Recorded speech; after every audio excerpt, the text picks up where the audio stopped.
Ramadan ni doa banyak. Doa kena banyak betul. Ada hajat dunia kita banyak, ada hajat akhirat kita banyak. Pasal Ramadan ni bulan makbul doa.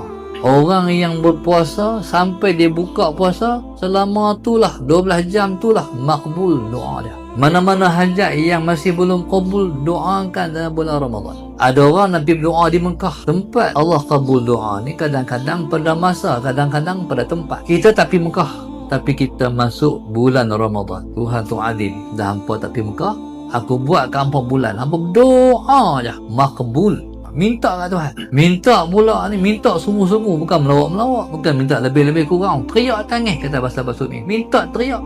Macam budak-budak lah. Cara dia minta, dia teriak lah. Ada budak-budak habang ke mana, mak lapar tak ada kan? Duduk pangku ni. Mak lapar, mak pun terkejut lari. Tapi dia teriak tu tak nampak, dia nak, oh lapar ni. Bila dia teriak, sama ada dia lapar ataupun dia mengantuk. Dia minta dengan teriak. Tu ibarat dia. Ramadan ni, kadang-kadang kita angkat tangan, tak perlu kita kata pun, hati kita berbicara.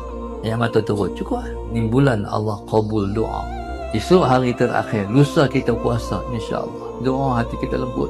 Masuk Ramadan, bulan yang penuh dengan rahmat dan pandangan kasih sayang Tuhan. Kalau Tuhan nak bagi mati pun jangan bagi mati lagi esok. Bagi mati dalam bulan Ramadan, insyaAllah. Pegang Ramadan, nak pegang Quran, nak selawat sebanyak-banyaknya, nak berdoa. Itu syurga kita, insyaAllah. Quran yang Ramadan ni puluh Quran, insyaAllah. Dulu orang salafus salih baca Quran sampai maneh mulut ni. Maneh Quran sampai keluar maneh di bibir.